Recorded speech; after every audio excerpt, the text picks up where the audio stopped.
Thank you very much, ladies and gentlemen, and welcome once again to Wollongong City Speedway. And we're ready to kick off with our action tonight for the first event on tonight's program, Division 2 Production Sedans. An 8-lap journey over a rolling start. And the top 8 finishers, of course, transfer to the final.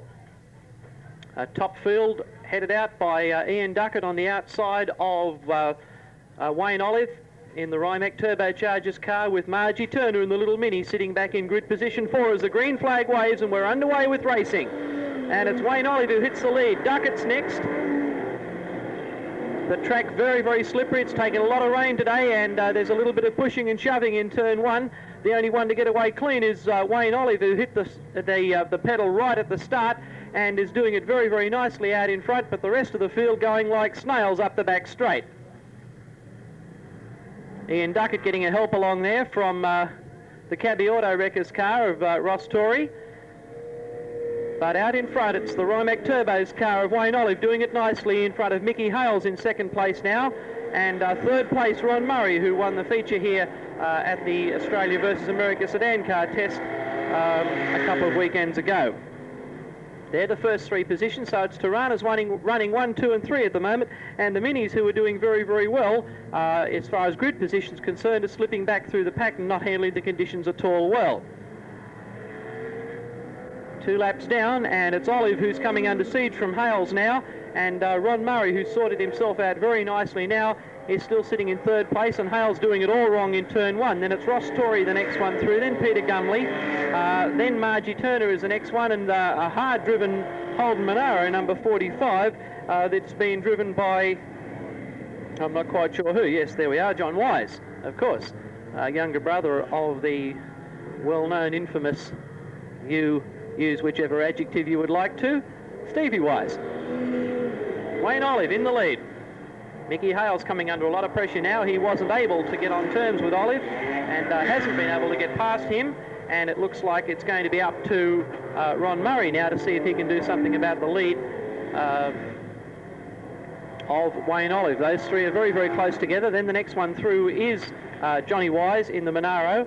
Mickey Hales slips to the infield and will probably lose a placing there unless he gets back quickly. The next one through is a fast-charging Bryan Arundale. He's not on your program.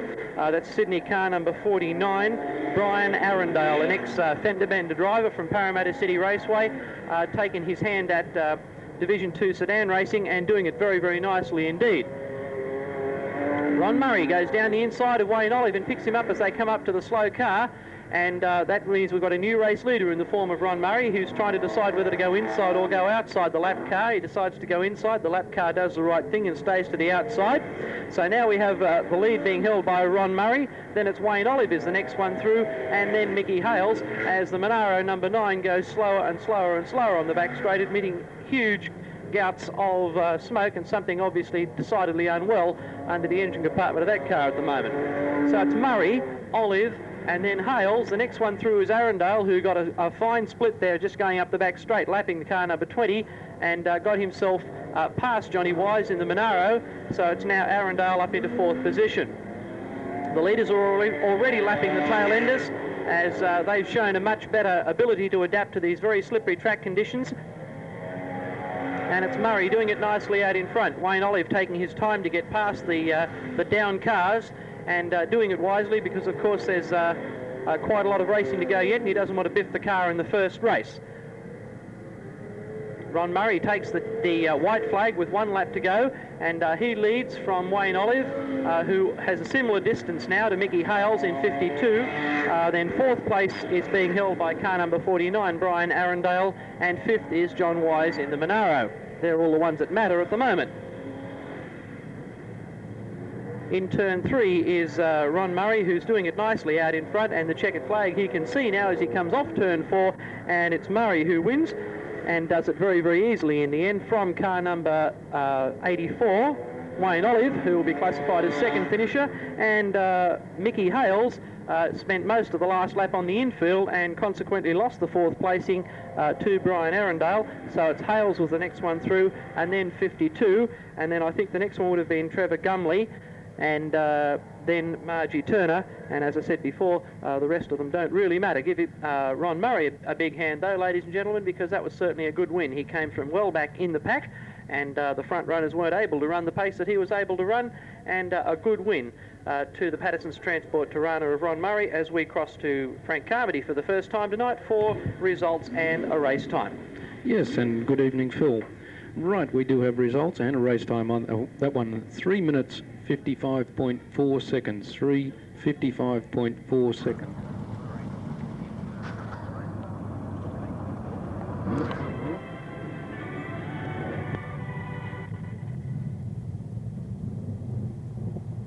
Well, the yellow flag being displayed, still down at the start and finishing line, but the cars are in order, so let's have a look at them.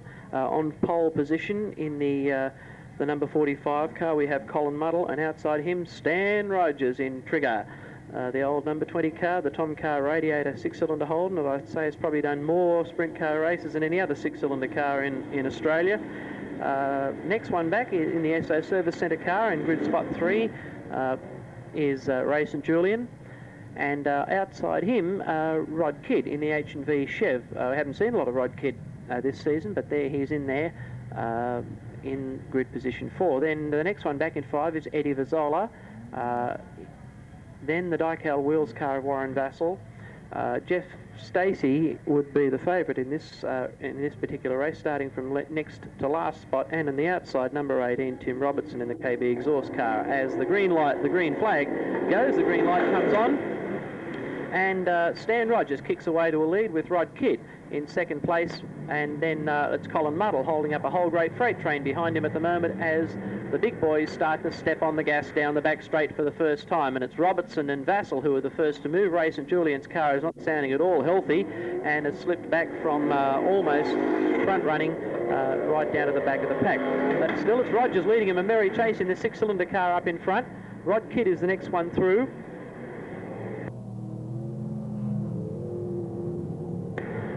And then it's Gary Stacey who's trying to elbow his way through and goes around Muddle. Robertson tries around the outside, but Stacey down the inside, and Gary Stacey now on the march in the Felch Engineering car, the Papa Lloyd car that used to belong to Steve Brazier, and a fine motor car it is, and it's been very successful in the hands of Jeff Stacey since he took it over in limited division racing this season. Took a long time to get it ready, but it's certainly going well now. And he really is putting the pressure on Warren Vassell at the moment, but it's Stan Rogers in the lead.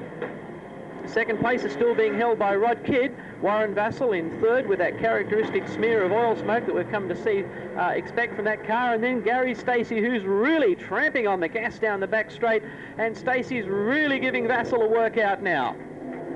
Oh, down on the infield he goes, and our course photographer gets himself a super shot of Stacey with a wheel right up inside the cab of Warren Vassell's car. So it's still Stan Rogers calling the shots out in front with 2 laps to go. Second place is still being held by Rod Kidd. Third place is Warren Vassell, and fourth place is Gary Stacey. Don't forget, of course, this is running on a point score basis, 7, 5, 3, 2 and 1, and the top 16 point scorers will transfer to the final. Colin Muddle's car lurking at the back of the pack, sounding absolutely atrocious as Rod Kidd does it all wrong in turn 4 and loses 1 placing, 2 placings as the white flag is out, and it's now the race order is Stan Rogers, then Warren Vassell, then Gary Stacey, and then Rod Kidd, and number 18 is the next one through, and that's Tim Robertson. But the white flag is out, and the checker about to be waved for Stan Rogers, who brings Trigger home for another race win. Second place is Warren Vassell, and third place is Stacey.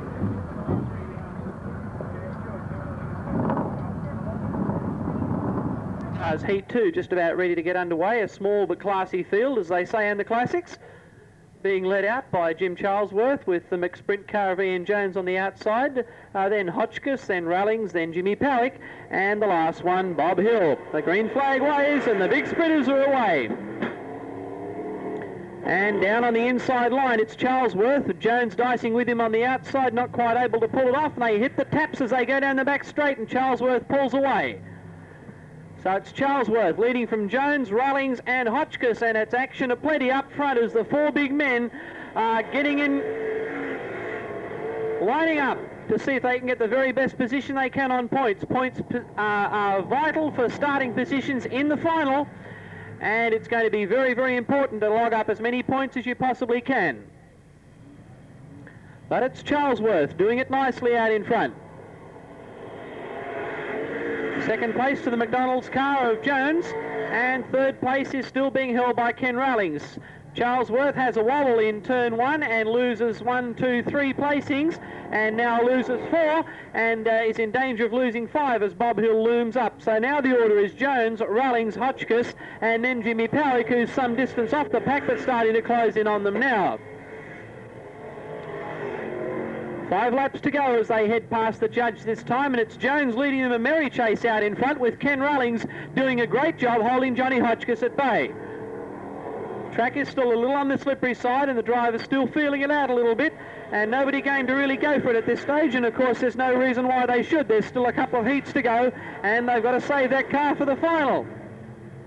Still, you've still got to go fast enough to be able to get the points as well at the same time. So they're riding a fairly tight line out there at the moment, and juggling a lot of variable factors and doing it very nicely too. The white flag out for Ian Jones with 1 lap to go in car number 66. Car number 64 around the outside, having some trouble with the lapped car, is Ken Rallings, and Hotchkiss drifts right off the pace now, sure that he's got his third place well and truly sewn up, and not bothering to try and press the 2 leaders in first and second place. So it's Jones who wins from Rallings. The next one home will be Hotchkiss, and then Powick. The next one to finish will be the early leader, Jim Charlesworth, and then Bob Hill in car number 83, and the last one to finish was number 61, which according to my program, although it's not listed there, according to my official listing, is Peter.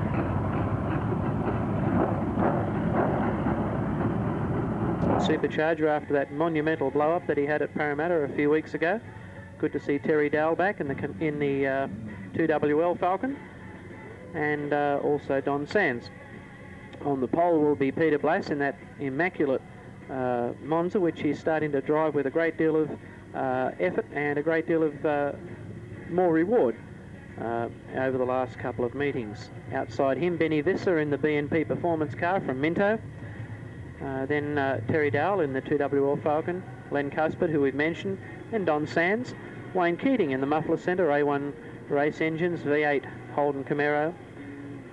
Then Gordon Smee, who needs no introduction whatsoever, and Jim Dyer, of course, who I guess doesn't need any introduction, 2 drivers who competed with tremendous distinction against the American team here not so long ago. There's number 4 is Alan Harris in the WRC car. Bryan, good heavens, number 64. Oh, well, that's good. Mr. Keller has treated his car to a paint job. I didn't recognise it there for a moment, but anyway, it's good to have him here again. Car number 64, Barry Kelleher, in the XD Falcon, and we've also got car number 21 there, John DeBlanken, in the ASAP Couriers car, and at the back of the field, Ron Granger in the ex-Rodney Combs Camaro from a couple of seasons ago. Well, while I've been saying all that, the field was lining up, and I think I timed it rather well, don't you? Because the flags dropped and they're away, and it's Peter Blass who's led them out from Terry Dowell, then Ben Visser's the next one through, and then after him Lenny Cuthbert, and we'll leave the field to sort itself out, I think, for a lap or so, as Blass calls the shots out front, but the action in the pack is hot and hairy. And Ron Granger's car sounding very, very noisy indeed. That's the car that Combs brought out here on his last American tour, the 1982 tour, and Granger has raced that mainly on bitumen at Liverpool, has had a couple of outings on dirt at Parramatta, and driven it very, very well indeed. A very fast car, as all of the cars are when they are built by the fast man from Moss Creek, West Virginia, Rodney Combs. In the meantime, it's Peter Blass who has just absolutely run away and hit. Helen Harris has parked the number 4 car with problems. Terry Dowell is in second place, and then it's Cuthbert and Visser dicing over third, and Jim Dyer joining up very, very quickly to take up the running on the outside of Don Sands. Now Dyer's on the march, and he gives tap, tap, tap on the tail of Benny Visser to let him know that he's there, and he's going to have to hurry because he's got Wayne Keating for company, and if Keating can get past Sands, then Keating's going to be up there doing the same thing to him. Oh, a big spin from Johnny Blanken nearly takes out our course photographer, and that'll give him something to tell his grandchildren as Peter Blass in the 27 car already moves up on the tail of the tail enders and will very, very shortly be lapping the down cars. Blass with 3/4 of a lap, or at least half a lap anyway, on Terry Dowell at this stage. Dowell with a mudguard hanging off. We've come to expect that also, so we probably shouldn't even mention it. Lenny Cuthbert's the next one through, and then Jim Dyer and Benny Visser in the first of the six-cylinder normally aspirated cars, as Murray Walker and James Hunt are delight in calling them, has just been passed by Don Sands and Wayne Keating. Well, Don Sands anyway hasn't been passed by Wayne Keating yet, but I'm sure that Wayne will do something about that in the very near future. In the meantime, Peter Blass is in the traffic and is doing a very nice job indeed as Lenny Cuthbert goes for second place up the inside of Terry Dowell, and they're side by side in turn 3 with Jim Dyer just waiting to see which way the cards are going to fall, and they fall in his favour with the white flag out and 1 lap to go, and it's Cuthbert, Dyer and Dowell, who occupied a great second place for most of the distance, has suddenly lost himself 2 placings right when it counted the most.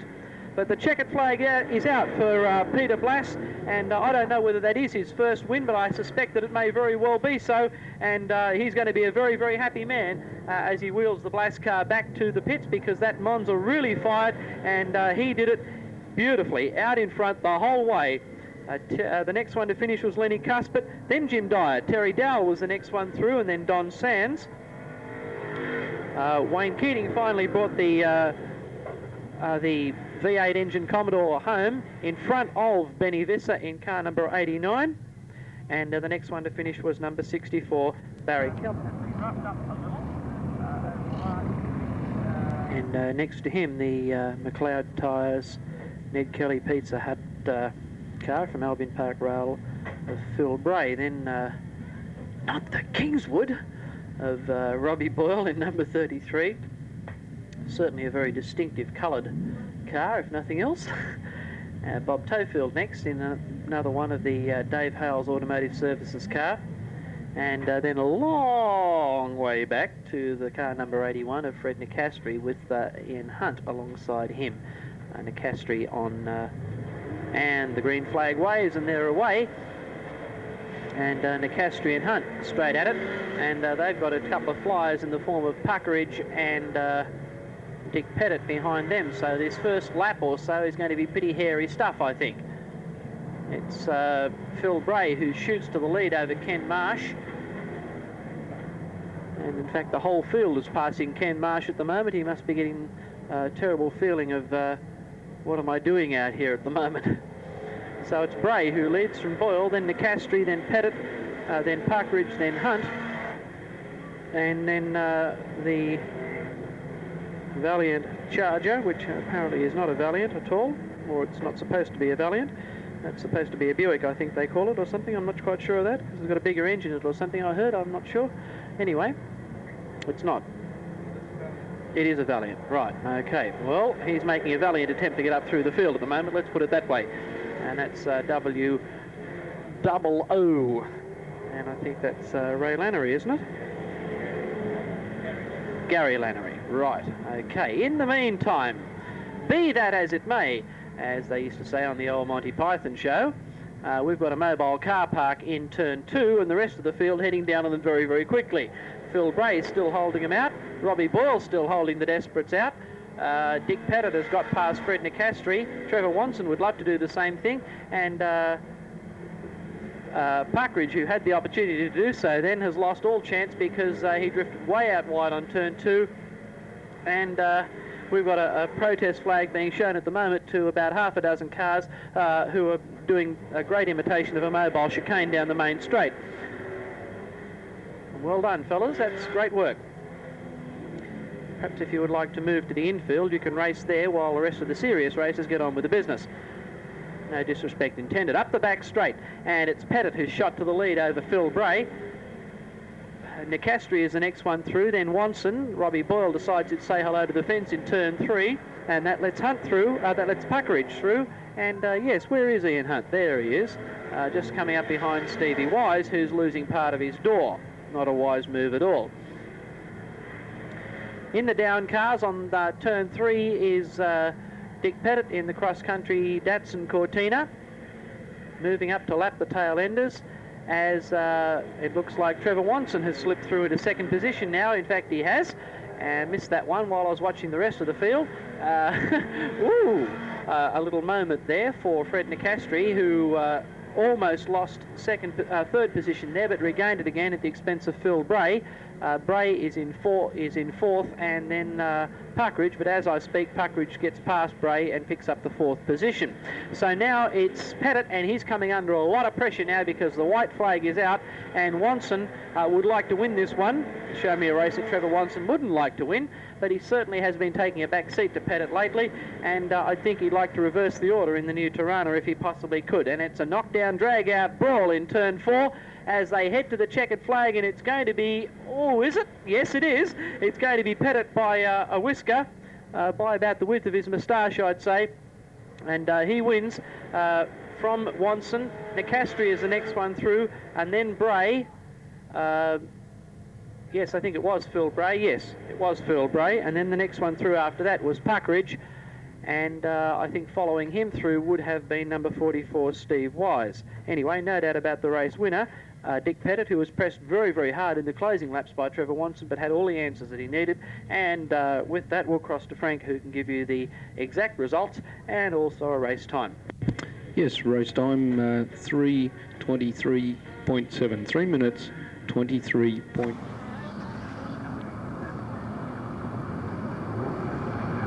Anyway, the cars are lined up now for event number 6 on your program, which is the Division 2 production sedans, heat number 2. This will be 8 laps from a rolling start, and it certainly looks like a nice full field. Yes, it certainly does, with Barry Keynes down on the pole spot in the imitation turbo Datsun. Howard Marsden would be very pleased with that, I'm sure. Craig Head next to him in the Camden E.H. Holden. Col Lawrence in the Unadera Fish Shop Buick Skylark next to him, Buick Skyhawk, sorry. Then Gary Rook, the ex-motorcycle short circuit racer, in 313 in position 4. Then a new car, or one that has not been here very often that I can remember, Gary Thompson in the Muscat Trailers entry. Gary's got some sign writing on that now, and his name, which is very helpful. We couldn't quite pick him at the American test meeting. Rob Fiddler's the next one. He should take up his position outside Thompson. And then club treasurer, the man who holds the purse strings, Clive Turner, very tightly. Yes, that's right, Frank, holds the purse strings, yes, and very tightly. In the beautiful little Chev Corvette, the Paul's Photographics Chev Corvette. On the outside of him, Peter Calandis driving the B&P Performance car that he shares with Benny Visser. That's the first 4 rows of the grid. The next one back is Phil McPhee in the number 11 Tirana L34, I think he'd probably say that was, or it's not a hatchback, it's a sedan, so I'd say that he would probably call that an L34 Tirana. So it's Keynes in the lead, getting a helping hand from Lawrence, who in turn is getting a helping hand from Gary Rook, and Craig Head's going to be the one that's going to lose out from that little lot, because he drifted out very, very wide and missed, I think, getting what would have been a very, very good start, and has now dropped down to about 4th position. So it's the fish and chip man out in the lead at the moment. Barry Keynes just lost himself another place into Gary Rook, who's now in 2nd. Then it's Thompson down the inside of Head, and Fiddler trying around the outside. That'll be an interesting one to see who comes off best out of that one. At the moment, it looks like Thompson's got the nod, and skips away from Fiddler now down the back straight, and coming through very, very quickly, number 6, Tony Waring.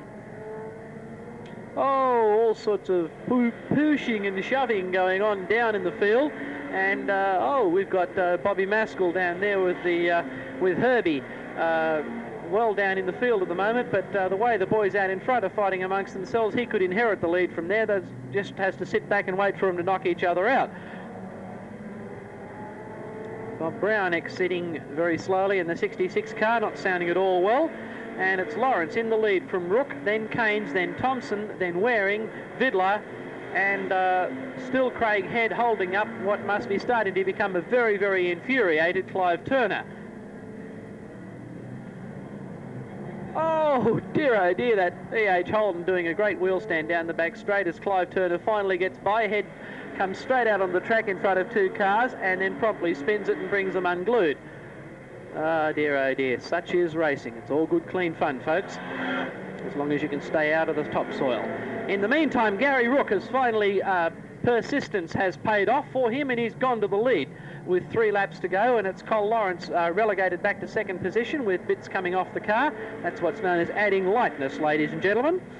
And Tony Waring has slipped up past Barry Keynes now to pick up the 3rd position. Keynes fighting back for it now, and Clive Turner is in 5th with Bob Fiddler behind him. Then McPhee. Thompson in the Muscat entries, the Muscat Trailers car has pulled to the infield after firing some very, very good shots early, but the car is not performing at all well now. So it's Rook leading from Waring, leading from Keynes. Lawrence has died on his run in the Skyhawk as the Giddings Moss Vale car pulls to the infield with a flat tyre. Very disappointing for the number 90 car, a very, very sharp looking machine actually, but he certainly, the Datsun 180B Triple S Coupe won't be taking any further part in this race. Gary Rook gets the, or should be getting the white flag with 1 lap to go. Keith Cameron gets the black flag with 1 lap to go, and lurching around the outside of the track trying to stay out of trouble is a very, very difficult thing to do when you've got a hot field working on you like this one at the moment. Gary Rook is doing everything right in front of Tony Waring at the moment, and Waring is doing everything to, in an attempt at wearing him down, if you'll pardon the pun. If they drive like that, they'll both end up wearing the wall. But Tony Waring gets by, a little bit of inexperience showing from Gary Rook there, who couldn't quite stand the biffing, and it'll be Waring who'll take the checkered flag, I think, with it coming out now, and Waring wins from Rook, from Keynes, from Clive Turner, and then McPhee, and then Bobby Maskell was the next one through in the VW with number 40, Rob Fiddler, finishing well down in the pack from a position where he started up quite high, but couldn't quite run with some of the others.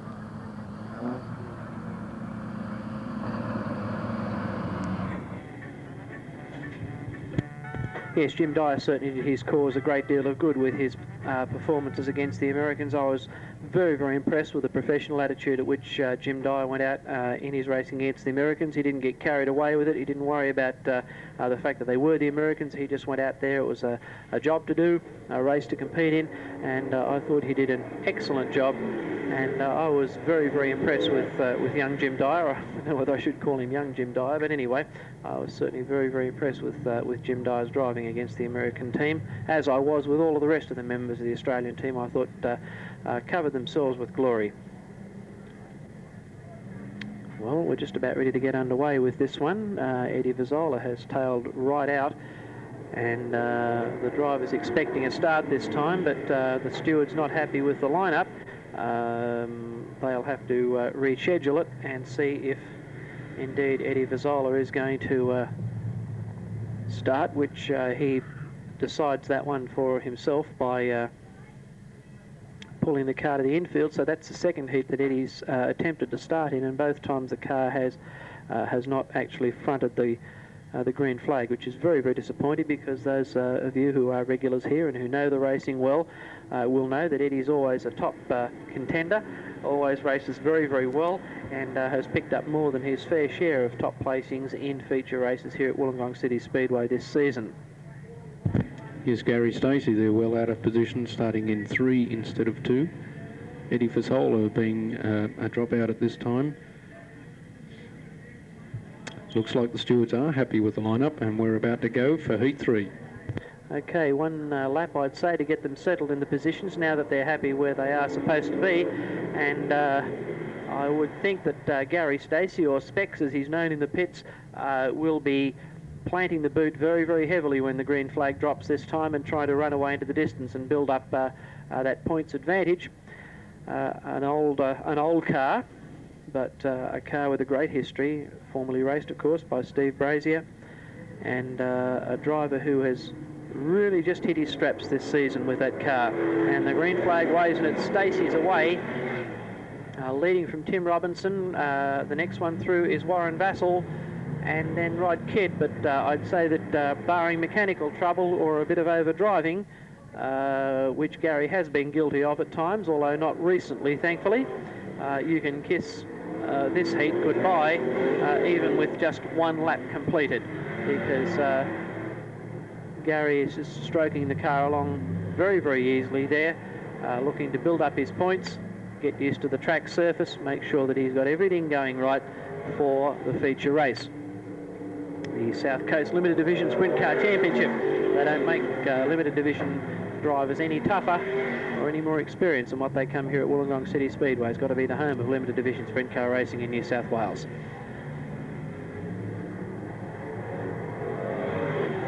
Gary Stacey in the Felch Engine Research car doing it nicely out in front. The Dycal Wheels car, an A1 Tyre Services car of Warren Vassell, holding a good second place at the moment to Rod Kidd in car number 43, the H&V Spares Chev, and in the KB Exhaust Centre car of Tim Robertson is the next one through in car number 18.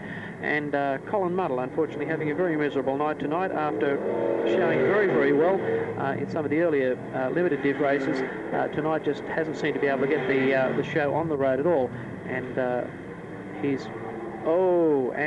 Stan Rogers has blown in a big way, I think. A lot of water on the track, which would indicate that he's done a radiator hose or something, I would say. And that will probably be the last that we'll see of Trigger tonight until the fault is repaired, which is disappointing because Stan won the first heat.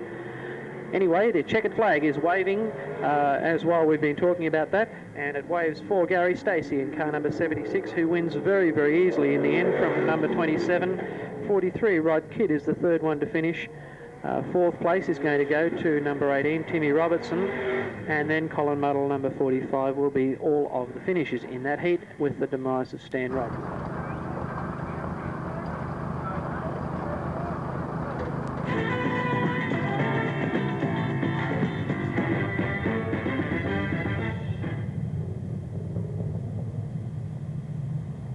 Okay, Limited Division Sprint Cars Heat 4.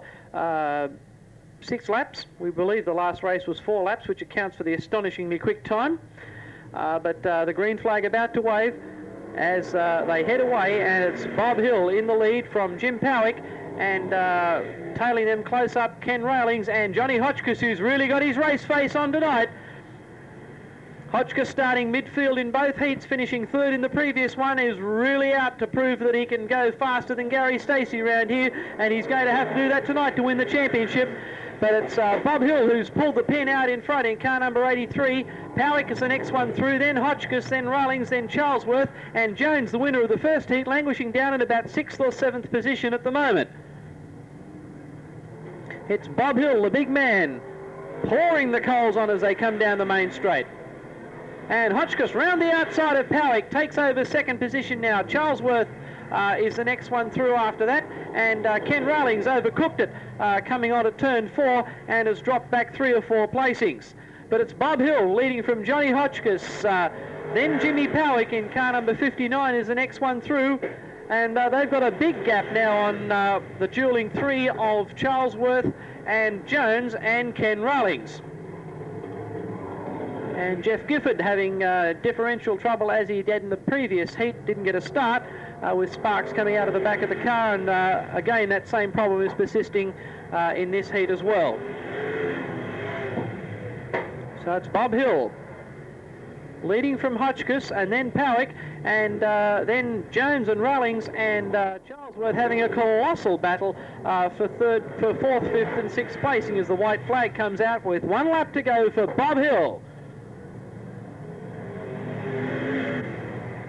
Hotchkiss at this stage looks like, oh, and a big serve by Ken Rullings up the inside of Jimmy Charlesworth, and the checkered flag will come out anyway, regardless, I think, to Bob Hill in number 83, who wins from Hotchkiss, who nearly made it, but not quite.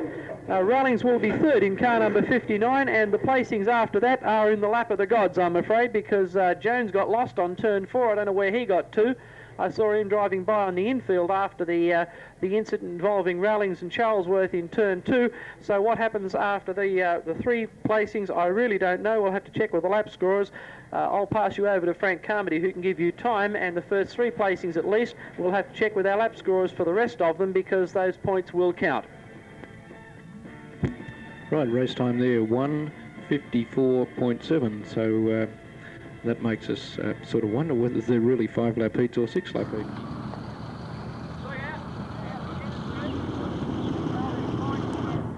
So that takes out the whole field as far as I can see. As the green flag waves, and it's Peter Blass goes for the gas. Lenny Cuspet and Benny Visser on the outside of him, and Harris on the march in car number 4, moving up very, very quickly, as is Kelleher, and also Don Sands plants the boot in the big Monza and blasts past the little 6-cylinder Tirana of Visser, and Wayne Keating does the same thing. John de Blanken is holding up Gordon Smee at the moment, who's languishing down at about 8th or 9th position. But it's Peter Blass who's gone for the doctor again, as they say, and doing it very nicely out in front, leading from Lenny Cuspet in the 6-cylinder supercharged Commodore, and the next one through after him, the JC race car, a similar car, the JC car of Phil Harris. Barry Kelleher is the next one through, then Don Sands in the Monza, and the Muffler Centre A1 Performance V8 Commodore of Wayne Keating, starting to get well and truly sorted out now after the fitting of its V8 engine. Second place has changed now, with Phil Harris picking up the second place at the expense of Lenny Cuspet, and the honest Barry Kelleher. I know I keep mentioning it, but he's always there when the whips are cracking. Barry Kelleher, you can rely on him always to be there, a privateer in the truest sense of the word, totally unsponsored, and yet gets out there on the track and runs with the best of them, and doing it nicely tonight too. Blass now coming under a lot of pressure from Phil Harris in the number 4 car, and this will be a measure of the young man to see how well he can withstand the pressure of this very, very experienced campaigner in the form of Phil Harris. 3 laps to go as Harris swarming over the top of, around the outside, down the inside, trying to find a way through Blass, but Blass, to his credit, is covering the line beautifully at the moment. And Gordon Smee still got his hands full with John de Blanken downfield, and Harris goes straight across the track and straight into the wall, and has a front wheel pointing at a very, very awkward angle, and if he's not careful he's going to hit the wall again. I'm not sure that anybody was to blame about that one. Harris went in very, very deep on turn 4, and ran out very, very wide and hit the wall. So now it's Blass in the lead from Kelleher, and then Cuspet in 3rd position. 4th place is Sands in the Muffler Centre Monza. Then 5th place is Keating in the Muffler Centre Commodore, as the checkered flag waves. And it's going to be Peter Blass who's going to win in car number 27. 2nd place is going to go to Kelleher in car number 64. Then Lenny Cuspet, then car number 8, Don Sands, car number 7, Wayne Keating, then car number 21, Johnny de Blanken, and car number 23, Gordon Smee, with Ron Granger and Terry Dowell bringing up the minor placings. Well, I don't know how you saw that particular incident, Frank, but I'll cross to you for race time and positions and your thoughts on that particular incident with Phil Harris. I didn't see it.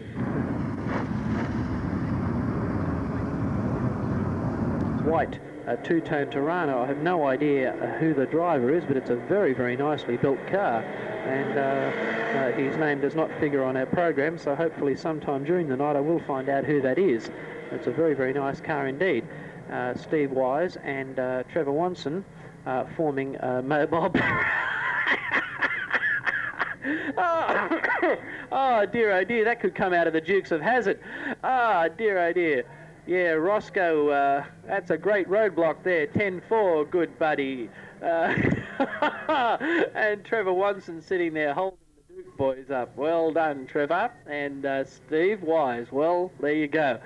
Ah, dear, oh dear. Who said comedy was out of place in Speedway? The dipstick isn't polished. And nor is anything else. That's quite correct. Thank you, Frank Carmody. Oh, right. We've got to start. All right. It's Phil Bray and Ken Marsh leading him away. Fred Nicastri is very, very quick to plant the boot, as is Ian Hunt and Dick Pettit. Tony Puckridge fast to make a move also. In fact, that was who I meant when I said Ian Hunt, because I don't think Ian Hunt is actually out in this one. So I guess we could say that he's not in the hunt. But anyway, be that as it may.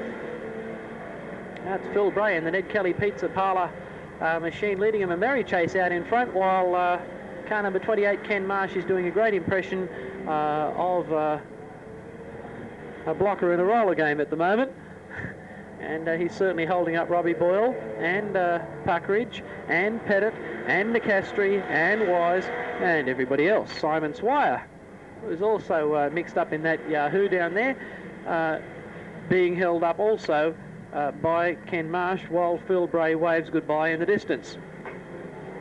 And in fact, Phil Bray already at the conclusion of 2 laps is already up in the down cars, and having some difficulty getting past some of them as well. Pettit is through into 2nd position. Puckridge is through into 3rd, or will be if he can round up Marsh round the outside. Marsh is not having any of that. Wise splits the difference and picks up 2nd position. Robbie Boyle gets nerfed to the infield for his troubles and loses about 4 or 5 positions as Puckridge starts going to work on the tail of Steve Wise's Centura. In the meantime, our race leader is long gone. Ken Marsh has a big spin in the main straight and loses all of the hope that he might have had of figuring in a major placing also. Phil Bray, as I said, is long gone. He's up in turn 3, doing it nicely, although being balked by the traffic. But then again, so is Dick Pettit being balked at the moment in car number 10, and that will work in Phil Bray's favour. So it's Phil Bray, Dick Pettit, Cortina's running 1 and 2. At the moment, Steve Wise in the Centura is running in 3rd. Then it's Hunt.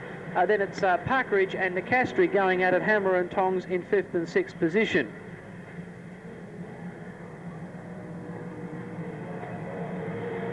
Blue flag being waved with gay abandon at the moment as Pettit and Bray have a set 2 down the main straight, and Pettit is the loser out of that, because while he was getting himself sorted out again, Stevie Wise nipped by and picked up 2nd position. Now Phil Bray has to set out 2 laps more of this race with an old hairy stager like Steve Wise camped right up on the tail of the Cortina, and this is going to be a close one. White flag is displayed with 1 lap to go, and it's Bray leading from Wise, leading from Pettit, leading from Puckridge, and Nicastri forget the rest. Phil Bray in the Ned Kelly Pizza Parlour machine, and Fred Nicastri is stopped like he's been shot in the back straight, so that takes him out. And Phil Bray, can he last the distance? And the answer is yes, he can. 44 was the next one to finish, which was Steve Wise, then Dick Pettit, then Puckridge, and the next one through after him would have been Simon Swire, and then number 33, who was Robbie.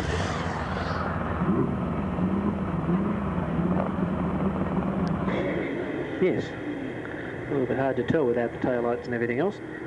Ian Duckett starting well back down in the field, and the Mini hasn't gone at all well tonight, not as well as he would have liked it to be, and tailing off the field, car number 3, Ian Hart, in the Hart's Garage Tirana XU1. Hart's Garage at the bottom of Bombo Hill on the way up to Kiama. Hitchhiked past that place many times when I used to work for Kiama Council years ago. That's more years ago than what I want to think about. Don't ask me how many, because I'm not going to tell you. Green flag being prepared by the starter, and a very slow start indeed.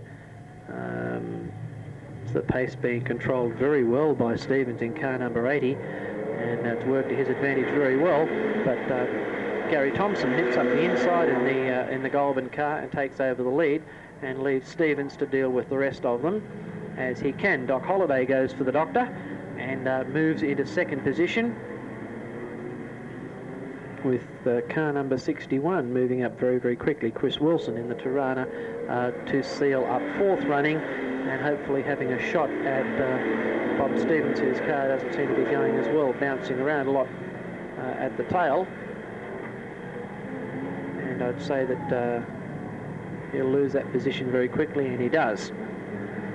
In the lead is Gary Thompson from Goulburn, now coming under a lot of pressure from Doc Holliday in the car number 61 Tirana. But we have a red light situation, I think, for the two cars stranded on the infield. Car number 66 was one of them. On in tonight's program, so it's very important to get a good start and be up there with the top place getters when the flag falls 8 laps from now, because if you're not, then you're going to miss out on a place in the final. 6 laps from now, sorry. Green flag is being prepared, and it's Gary Thompson who's going to lead them away, but Doc Holliday moves quickly into the lead. Thompson taking over second position. The next one through is Chris Wilson, then Cole Lawrence in the Unanderra Fish Shop Buick, and Gary Stevens in car number 8. He lost a placing as he drifted very wide coming out of turn 4, and he's got Swire down on the inside of him in the XY Falcon, car number 20.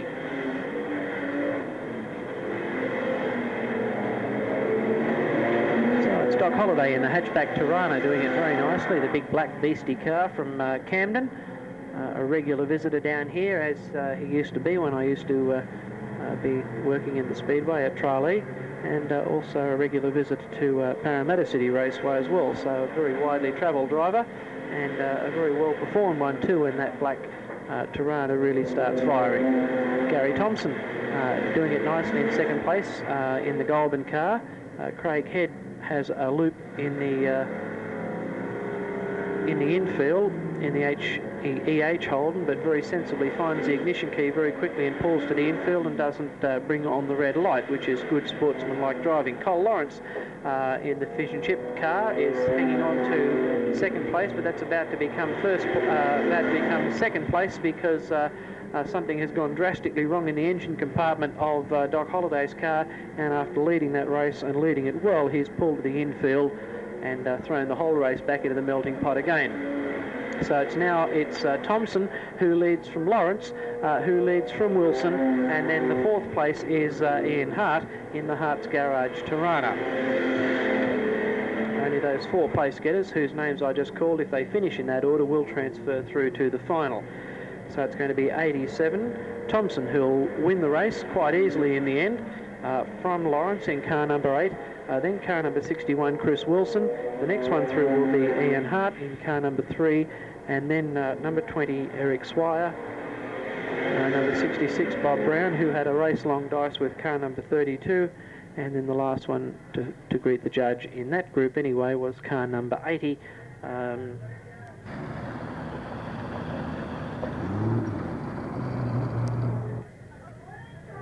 Illawarra Fire Extinguisher Services, Monaro Fire Extinguishers. They drive the same coloured vans as the one they'd have in Canberra, and I thought Monaro Fire Extinguishers didn't sound right. And they're away, and it's Gary Stacey into the lead with Warren Vassell hot on his tail. Bob Hill drifting out wide with Hotchkiss down tight in 3. And Hotchkiss down the inside he goes to pick up second place from Vassell, and it's Stacey leading from Hotchkiss, leading from Vassell. Then it's Bob Hill, Rod Kidd and Ian Jones. And Gary Stacey stroking the car out nicely out in front in turn 2.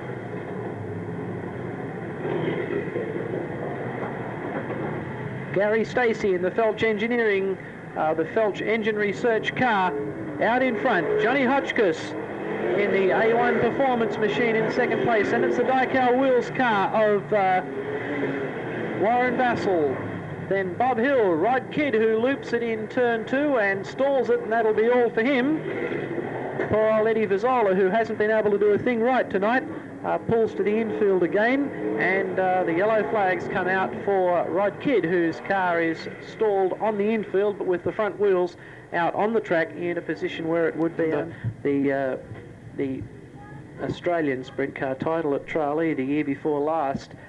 Noel Bradford, after rebuilding a car after a colossal accident in his heat race, slaved all night to rebuild the car and came out in the repechage, was in second place in the repechage, and strayed just a little onto the infield, and the whole of the inside of the cockpit of the car was just filled with mud and water, and that was end of the section for Noel Bradford, the very popular Western Australian, ex-Australian champ. And very, very disappointing, but certainly Rod Kidd would know what that feels like at the moment, because he would be very wet and very, very cold out in that race car now. Yes, something that the driver should have known well and truly about, Phil, is a two-line restart in ease trouble.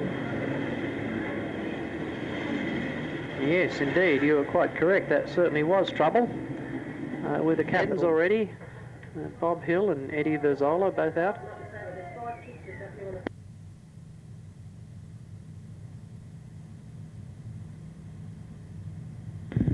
We've had a message that some children are sitting right down on the fence. Get yourself back, get yourself back.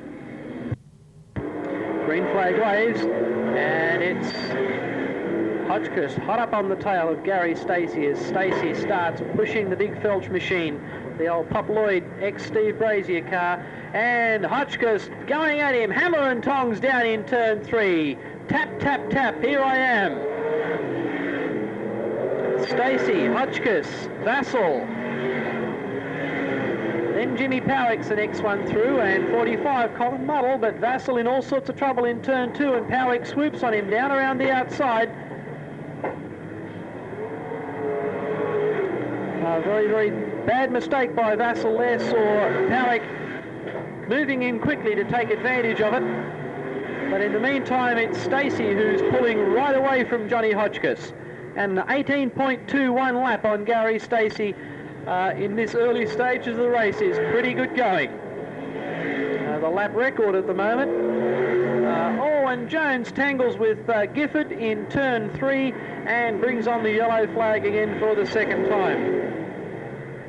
The current limited division sprint car lap record stands to Johnny Hotchkiss at 18.3, so if we were taking race times during a race as being race records, which is not the way that it's done here at Wollongong City Speedway, that would mean that Gary Stacey would be the holder of the way they're going along the back straight. There is the order that they'll restart in, and these stoppages are working probably more in Hotchkiss's favour than they are in Stacey's, because Stacey would like to be out front there clocking up the laps, but each time there is a stoppage, that brings the field up to him again. So it's Stacey leading from Hotchkiss. Big charge coming from Rod Kidd down in the field after being filled in that early stoppage. He's really started to fly now, and setting out after Jimmy Charlesworth to get himself back onto the leaderboard again. Rod Kidd in car number 43 doing it very, very nicely at the moment, making amends for a mistake that saw him sent rear of field at that first stoppage. 18.23 on Stacey this time, and you get the feeling that Stacey's only going just as fast as he needs to go.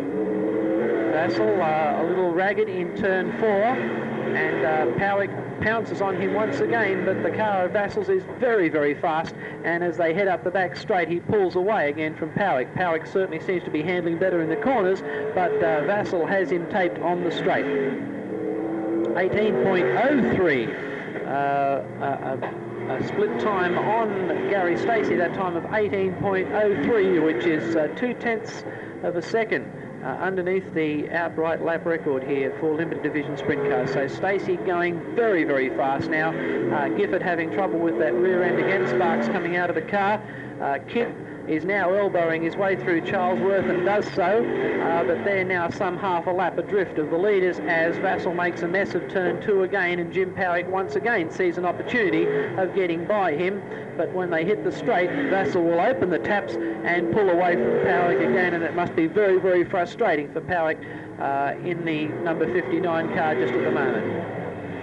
In In the meantime, Stacey is in, or will very, very shortly be amongst the down cars. One of them being Ian Jones, who's just soldiering on with a car that obviously isn't handling well after that bump that he received.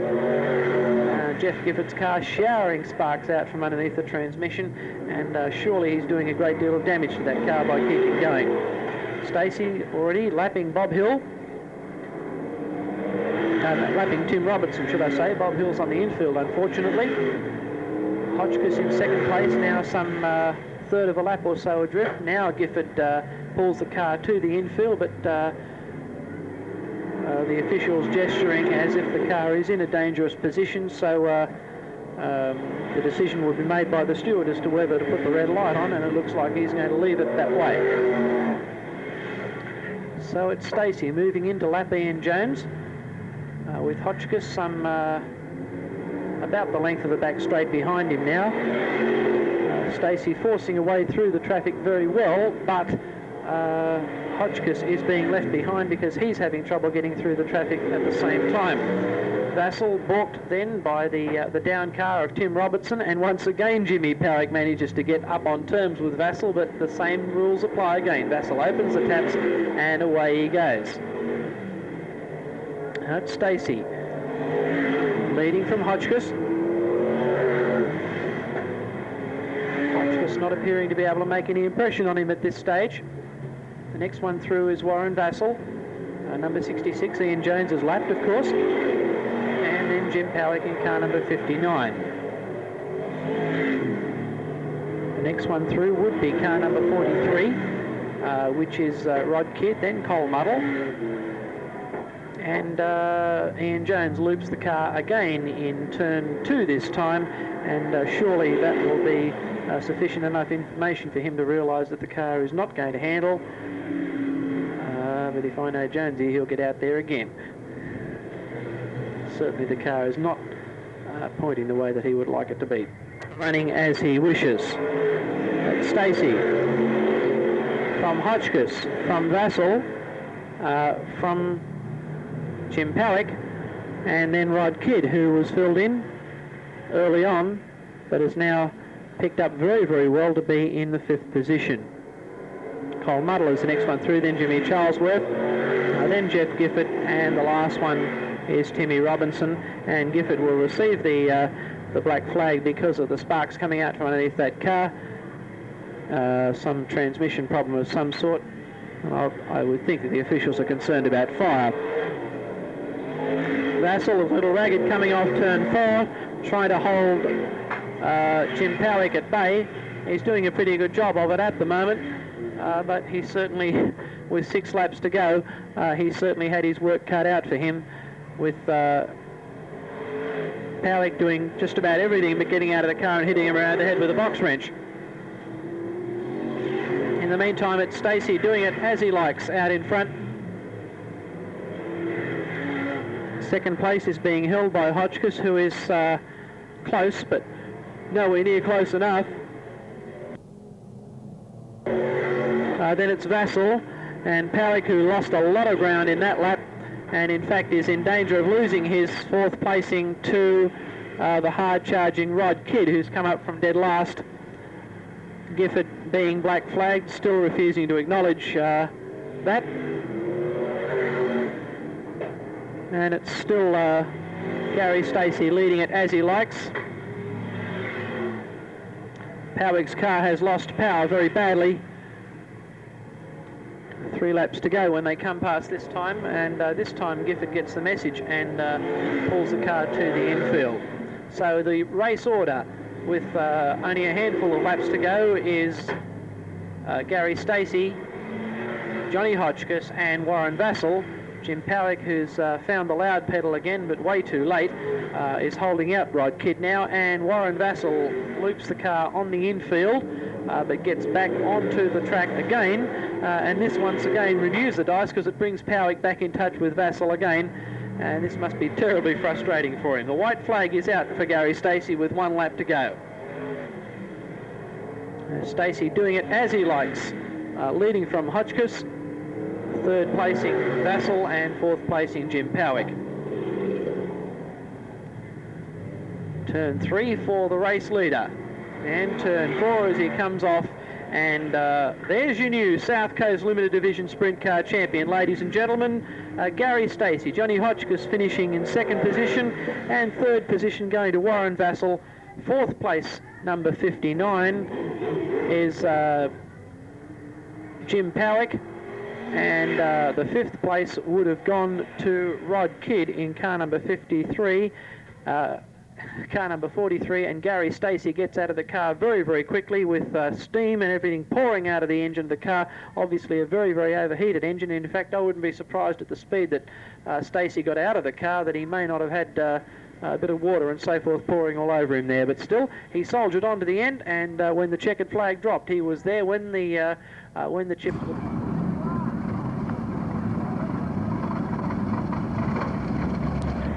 Number 49 holding down pole spot, Bryan Arundale. Outside of him, Wayne Olive in the Rymek Turbos car, number 84. Ron Murray is the next one on grid spot 3 in the Patterson's Transport Tirana. Then outside of him in the Hanks Car Sales car, Phil McPhee. Then Clive Turner in the Paul's Photographics Corvette. Number 45, John Wise is next. Then Barry Keynes, Ross Torrey, Mickey Hales, and then the WOO, I guess that is. I'm just trying to find the number or who that...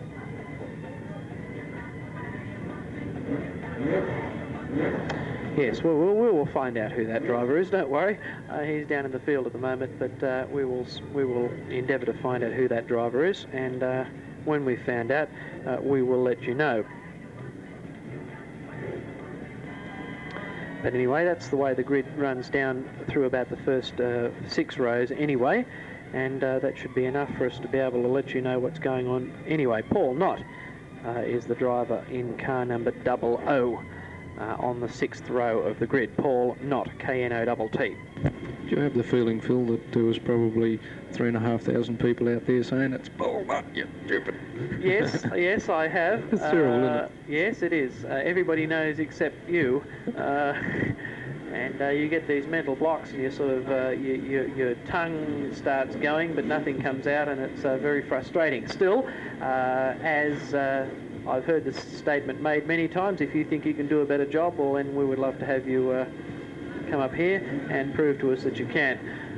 Yeah, we've got 2 spare microphone sockets here, and I'll gladly give mine away. Don't you go away, don't you dare. Bob Maskell coming around in the Mini, in the VW. I'm not quite sure where he's going. He's going for a little wander off down the track somewhere. As he said before, he has cooling problems, so he's probably trying to circulate, get the methanol out of his eyes, and get a bit of air through the VW. And Cole Lawrence has been doing a few slow laps around also in the Buick Skyhawk. I'm just wondering whether he perhaps has some clutch problem or something and can't sit still on the grid with the motor going, so perhaps he's just continuing circulating around until such time as the grid's made ready. Anyway, as we said, we apologise to you again for the problems that we have had with getting the cars out onto the track quickly tonight, but we've explained to you the problem with only being able to use one pit gate, but it looks like we should be ready very, very soon to get underway with the Division 2 production sedans feature.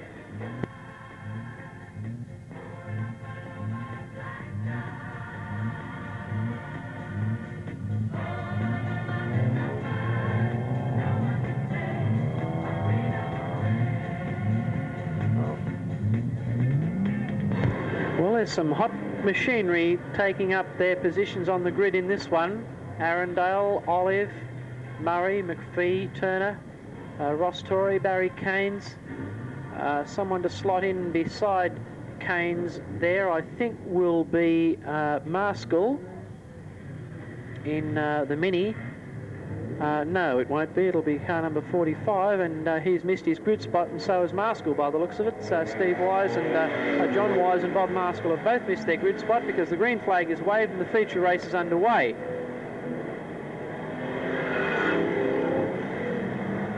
Well, there's a lot of work to do from down in the field, but it's Arundale leading them from Olive, from Murray and McPhee in 4th position. and Clive Turner looking good in about 5th in the V8 Corvette at the moment. Arundel, the ex-Parramatta fender bender star. Marskell having a good crack at his teammate in the Division 2 team, Margie Turner, and gets by very, very quickly indeed, and that VW is fairly hauling up the back straight, gathering in Peter Gumley now, and then Simon Swire will be the next one that he'll be out after. But in the meantime, Arundel is on the march out in front and is really motoring away with this one. Wayne Olive it is in second position still. The reliable Ron Murray in the Patterson's Transport Tirana is next through, then the Hanks car sales car of Phil McPhee, and then the Corvette of Clive Turner. Still not much in it in terms of the first few placings, although Arundel is starting to establish a break now. Ross Torrey has cashed his chips, I'd say, with the Mazda RX-3, as has Cole Lawrence in the Unanderra Bishop's Buick Skyhawk.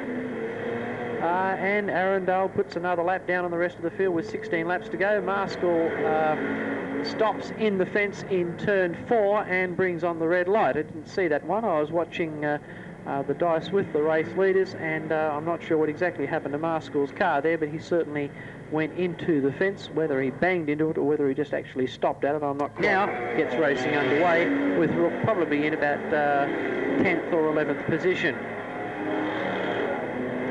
Still, there's quite a few laps to go, about 17 laps to go, I think.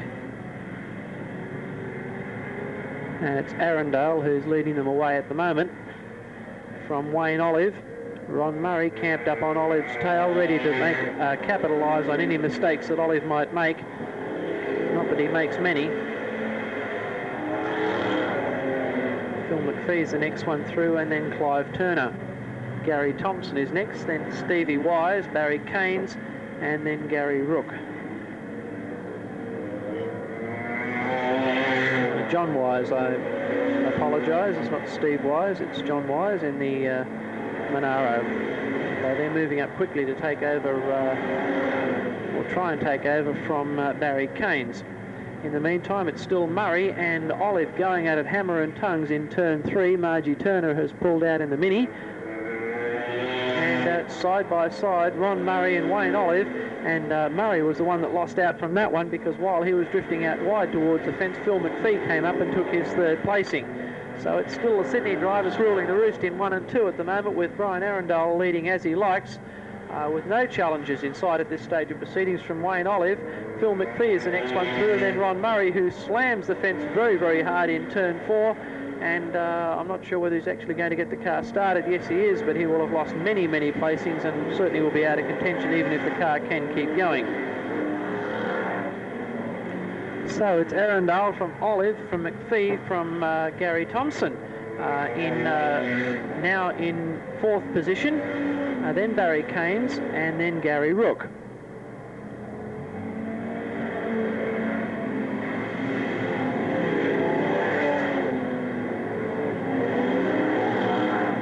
And somewhere along the line there we lost Clive Turner too from that leading bunch, because he was right up with them, but there he is in there. All right, so let's see, where is our race leader? Well, Wayne Olive has cashed his chips also, so that's Olive out. So honours fairly even at the moment. Gary Thompson has spun in turn 3 and brought on the yellow light, so that will restore a little bit of order and will also enable this somewhat bemused announcer to regather his thoughts and get an idea of who is in what race position. The only thing that I can tell you for certain at the moment is that Brian Arundel, well, Clive Turner's being restarted from the rear. I can't see why when he didn't cause a stoppage, but anyway, he's got a lot of work to do, along with Ron Murray and Mickey Hales mixed up down the back down there. I really don't know, I cannot fathom that one at all. But anyway, Mickey Hales taking himself out of action quite comprehensively down in front of us. We'll rejoin the race at the beginning, but in actual fact at the end. So it's Arundel in the lead from Thompson, from McPhee. Thompson has a wobble there, and that's McPhee back in, and that brings Gary Rook up into proceedings now, moves up into 3rd position. Thompson gets nerfed off onto the infield by Benny Visser. And this car doesn't look like it's going to start either. So it's Bryan Arundel in the lead with 9 laps to go, remaining of the 20 originally scheduled. Second place is being held by Phil McPhee in the Hanks car sales car. John Wise has had an argument with the fence in turn 2 and is losing a boot lid at the moment, but soldiering on gamely. And Clive Turner, putting in a massive charge through the field, has already brought himself up to probably about 8th position. So it's Arundel, McPhee, Rook, Keynes, Knott, Gumley, and then Ron Murray, and then Clive Turner. And at the moment, if you're looking for any sort of form, Sydney versus Wollongong type form for the Division 2 racing, the Sydney drivers would be ruling the roost at the moment with Arundel in the lead. McPhee in second place, Gary Rook in third, then Barry Keynes. And then Paul Knott is the next one through, followed very, very closely by Peter Gumley, then Ron Murray. The lap's ticking away for Bryan Arundel, the ex-fender bender driver who cut his teeth driving cars where it was the norm to be bashing into other people. He had to adapt his style now to a style where you only bump into somebody if it's absolutely necessary, and then if you think you can get away with it. Arundel already moving up through the down cars. Barry Keynes having a half lose in turn 4. Not making any impression on Gary Rook.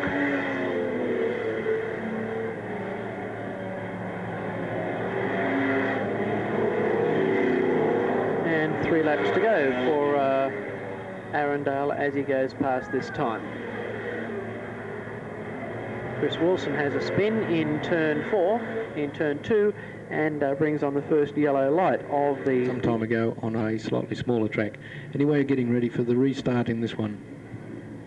Okay, and it's the green flag with Arundel leading them away. Gary Rook got the best of that charge because he was down on pole line, and McPhee had to go around the outside, but he did that anyway, and McPhee got back into the second position.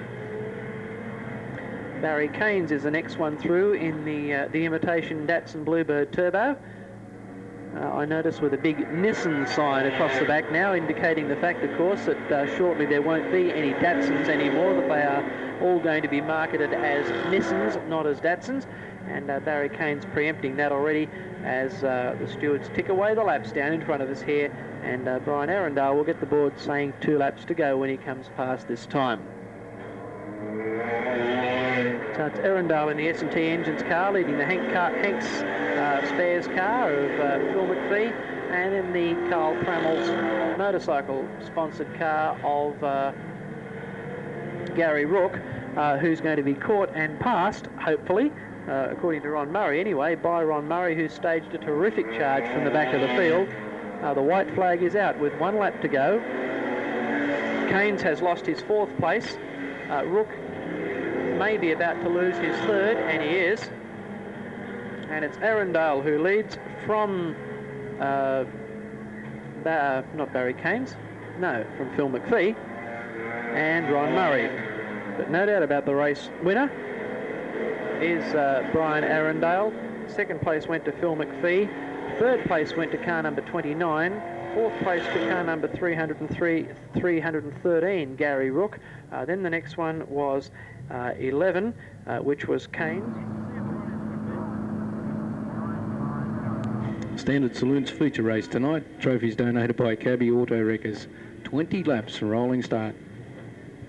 And look who's sitting up on the pole there. Our friend Mr. Tony Puckridge, up on pole position. On the outside of the pole, the Cabby Auto Wreckers Holden. Steve Wise on grid 3 in car number 44.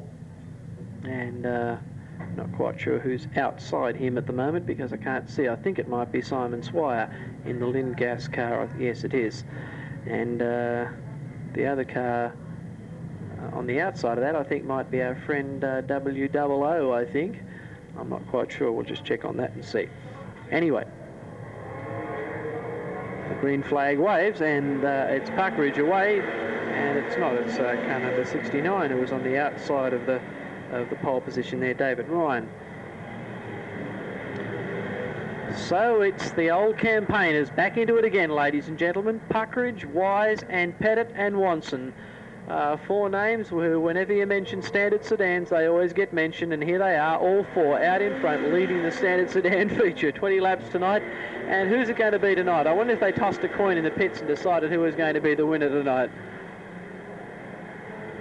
Certainly some of the early pace setters in the heat races, people like Robbie Boyle and Phil Bray and so forth, are nowhere to be found at the moment, lurking way down in the back of the pack, because when the money's on, and when the trophies are up for grabs, you can always trust Steve Wise and Tony Puckeridge and Dick Pettit and Trevor Watson to be right out there, out in front. And here goes Steve Wise, trying for a big run down the inside of Tony Puckeridge, but it doesn't work. Puckeridge covering the pole line nicely. Wise has got the Centura working really well tonight. The door panels are wired on. The car is held together with string, chewing gum and baling wire. And a bit of prayer too, I think. I'm not sure, but anyway, certainly a car that's starting to show its age. But that doesn't bother Steve Wise at all. He just keeps the foot in the bucket and away he goes. So, and loses second position there as Watson tries to run up the inside to get him. Pettit now is in second, so it's Puckeridge, Pettit, the 214 is leading the Centura, and the Tirana of Trevor Watson. And in a very, very short space of time, they're going to be down into the lap traffic. That gives you some idea of just how good or how big a differential in speed and ability and experience there is in this particular race. These 4 race drivers out in front, all old, experienced campaigners. I wouldn't say they were old in terms of years, but they certainly are experienced drivers, and they certainly are showing it here tonight. 21.82, spot lap there from Frank Carmody on the race leader, Tony Puckeridge. Dick Pettit covering the line very nicely, getting through the lap traffic very, very well. Mickey Hales gets elbowed out of the way very, very quickly, and Pettit stays in touch, but Wise and Watson both lost out very badly in that manoeuvre, and we'll have to get back on terms with Pettit and with Puckeridge, the race leader. This time Puckeridge is forced to go out wide to go around the outsiders. Wise down the inside, manages to stay in touch. Watson is staying in touch also, but the lap cars are being very unpredictable in whether they're going to go top side or bottom side, and the leading drivers are finding a great deal of difficulty getting through them. They're all clear of the traffic now, so let's see if Wise can catch up with Puckeridge and Pettit and get back on terms with them, because I was starting to enjoy that 4-way battle for the lead until the traffic intervened.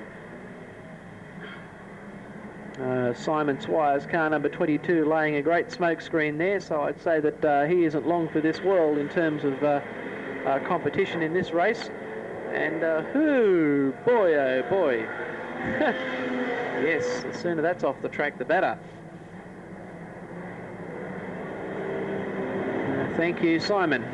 Simon says stop. Puckeridge will have to make his way through the traffic again. Puckeridge, Pettit, Wise and Watson. 2 P's and 2 W's, running 1, 2, 3 and 4. Oh, that hurt. Never mind, another dent in that panel won't matter at all. As Puckeridge moving up to lap Phil Bray, who won an earlier heat race tonight, but he's nowhere in the final. Now let's see what happens. Watson and Wise side by side. Wise pulling the wheel over, trying to block the line off, and does so successfully. It's Tony Puckeridge moving up onto the tail of Phil Bray now. Dick Pettit in second place. And then it's Steve Wise and Trevor Watson as they try and sort this lap traffic out.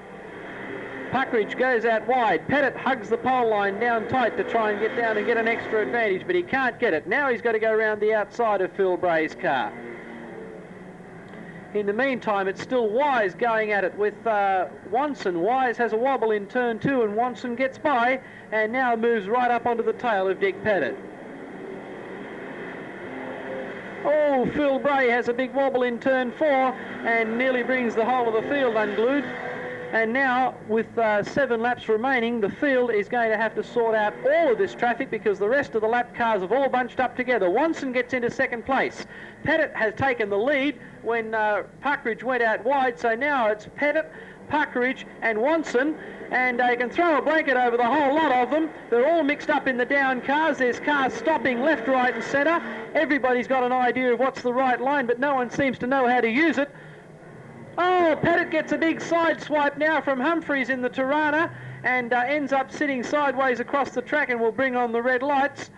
And at that stage of proceedings, he was leading from Puckridge and Wise, and I don't know where Trevor Watson got to. Whew, I'm going to catch my breath while I get it. Just shows I should call it. It's starting to sound like a grudge match, particularly the way the Sydney drivers are going on. But anyway, that's on the next Saturday night, the next time we meet here on the 23rd of April, and I'm looking forward to that. I'm really not going to miss that. That should be a great night of racing with the Division 2 sedans. So it's Puckridge, Pettit, Wise, and well, Fred Nicastri. Where did you come from? Lurking down in the pack, working his way up through the pack, waiting for all of the foo for all and carry on to get settled in. And the Cabby Auto Wreckers Tirana of Nicastri right up there with them now, dicing with Wise and number 77, Ian McGrath. Gary McGrath, sorry, in the other Centura. So it's Puckridge now with 6 laps remaining, has got himself more of a lead at the moment than anybody's had since the race began. And in fact, it was Puckridge who was the early race leader, but he didn't have a lead anywhere like the lead that he's got at the moment. The next one through is Wise. Then it's Pettit, who's having all sorts of handling problems, and I'm sure Nicastri would like to have him for dinner if he could. Then it's Gary McGrath, then Phil Bray. 4 laps remaining. 3 as they come past the board this time, and it's Puckridge. Leading from Wise, then Pettit, then Fred Nicastri. 2 cars pulling off to the infield. Car number 113, car 31 going very, very slowly, just driving around on the pole line, making life difficult for the race leaders. And it's Tony Puckridge leading quite easily now. As I said, probably the best lead that he's had, or that anybody of the leaders in this race have had all night. And it happened just at the right time as far as Puckridge is concerned. There's a lot of the traffic off the track now. He hasn't got the problems with sorting it that he had before as the white flag comes out with 1 lap to go. And it's Tony Puckridge in the lead from Steve Wise. Puckridge in the Phil Barnes Performance Tuning Cortina, and Wise in the Centura in second place, and the cross-country Datsun Cortina of Dick Pettit running in 3rd position. Number 69 having all sorts of problems, but the race has been run and has been won by number 5. Number 44 finished in 2nd position, Steve Wise, and Dick Pettit finished in 3rd. Then the next one through after that, if you're interested in rounding out your program in the minor placings, was Fred Nicastri in car number 81, and the next one after him would have been Phil. Away. Right where we were getting mobile with event number 16 before the Demolition Derby, event 16, Division 1 Production Sedans feature race. 20 laps from a rolling start, and it's going to be turned right on, believe you me. Next time you're out shopping, remember Goodyear rubber to help prevent families. Jim Dyer on pole position in the Dyer's Automotive Cabby Auto Wreckers car. Outside him, Len Cuspert in the Mitchell & Wanson's Verdon's Outdoor Motors supercharged 6-cylinder Commodore. Try saying that with your mouth full. John DeBlanken in the ASAP Courier's car, then Don Sands, then Gordon Smee, Barry Kelleher, Phil Harris, Wayne Keating, and that's all I've got time for, sorry. As the big V8s get primed up and away to go. And it's Jim Dyer leading them out. 2nd place, Lenny Cuspert. 3rd place, John DeBlanken, and 4th place after doing absolutely nothing in the heat races. Guess who? Gordon Smee. Phil Harris up on the tail of Barry Kelleher in the Falcon. And Smee going for the doctor down the back straight, right underneath John de Blanken's Camaro. He moves the beautiful home-built Camaro into third position behind the two local cars of Jim Dyer and Lenny Cuthbert. Lenny Cuthbert's going to have to watch himself because that car of Smee's is awfully fast. Keating gives Harris a little bit of a nerf, and that puts Harris onto the infield and out of the event. It's Dyer, Cuthbert, Smee. De Blanken is the next one through, then Barry Kelleher, then Don Sands, Terry Dowell is next, and then Wayne Keating. But the action is up front at the moment with Harris moving out onto the track to get back into the racing, but dicing with the leaders, which he really shouldn't be doing. And I think perhaps that Harris thinks he may be dicing with Keating, who was the one who was involved in him going off the track, but this is not making things very easy for Gordon Smee, who would like to be getting on with it and getting out after Dyer and Cuthbert, who are the race leaders. And I think that Harris is running the risk of copping a caning from the stewards here unless he stops dicing with the race leaders. Certainly they must be looking very hard at it, I'd say. Kelleher has picked himself up into fourth position, got past de Blanken now, and that puts Smee, who's got past Harris now, back onto the tail of Lenny Cuthbert. But in the meantime, Jimmy Dyer is just running away with it. Kelleher down the inside of Harris this time. Harris is not in contention in this race, having spent some 3/4 of a lap on the infield, and I'm not exactly sure. I'd have to look at the lap scorers chart to see exactly what position he's in, but he certainly isn't occupying fifth place. First place is being held by Dyer, then it's Smee, then Cuthbert, then Kelleher. De Blanken is the next one, then Keating, then Dowell, and then the rest. In the meantime, it's Kelleher using the power of the V8 to try and muscle his way through the supercharged six-cylinder of Cuthbert, whose car doesn't seem to be going very well in a straight line. Harris goes straight around the outside of Kelleher. Kelleher realises that Cuthbert's not going to go fast and goes back into the lead again. Harris spins in turn 4. Kelleher gets away with that. The rest of the field does also, but Harris is sitting on the pole line and will bring on the red light. No, the green flag will be withheld at the moment. No question about that at all.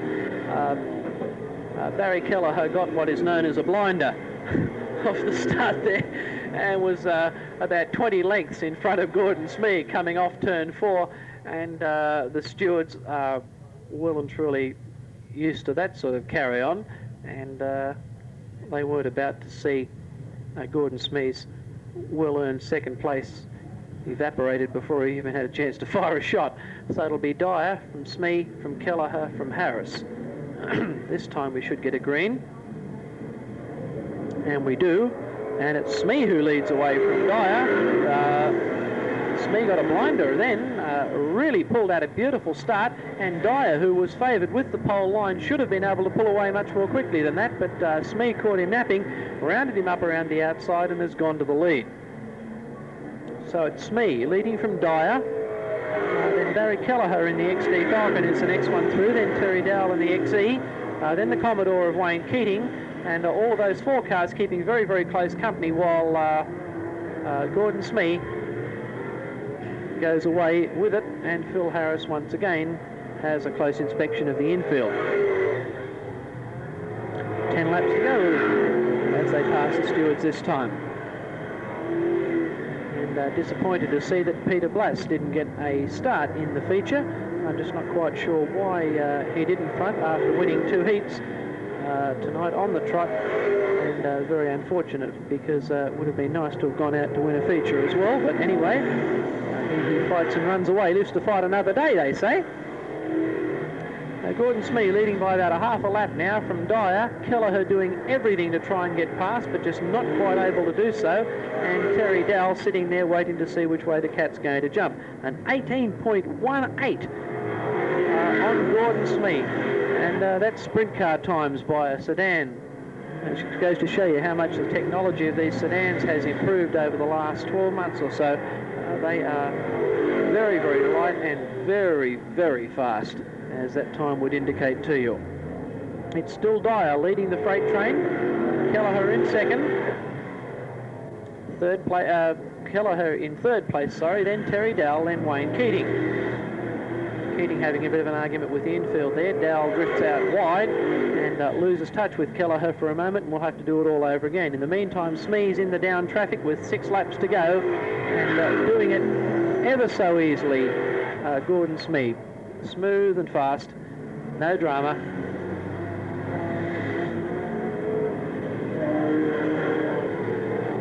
Looks like Jim Dyer has assured himself of the second place now, with Kelleher dropping back off just a couple of car lengths, just enough to give Dyer the breathing space that he needs.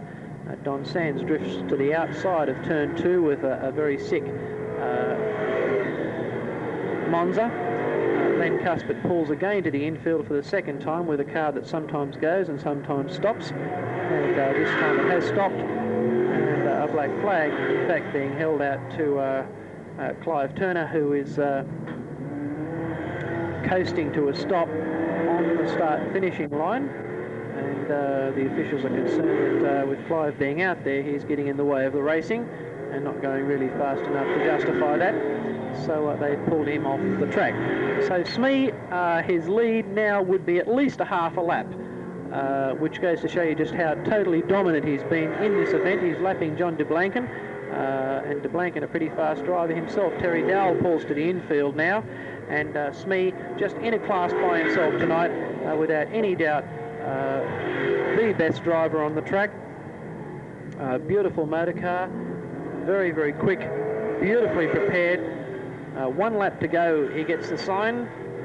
Jimmy Dyer, not to be disgraced, is doing it beautifully in second place against the Falcon of Kelleher. Now Kelleher goes down the inside again and may in fact have been saving himself for a last lap charge, but the checkered flag is out for Gordon Smee, and he takes it coming across the start and finishing line. Never any doubt whatsoever about that from the time that the flag fell, and Gordon Smee picks up his second feature race win here on the trot. Second place is going to go to Dyer, third place is going to go to Barry Kelleher, fourth place will go to Wayne Keating in the Commodore, and then the fifth place then would go to number 21, John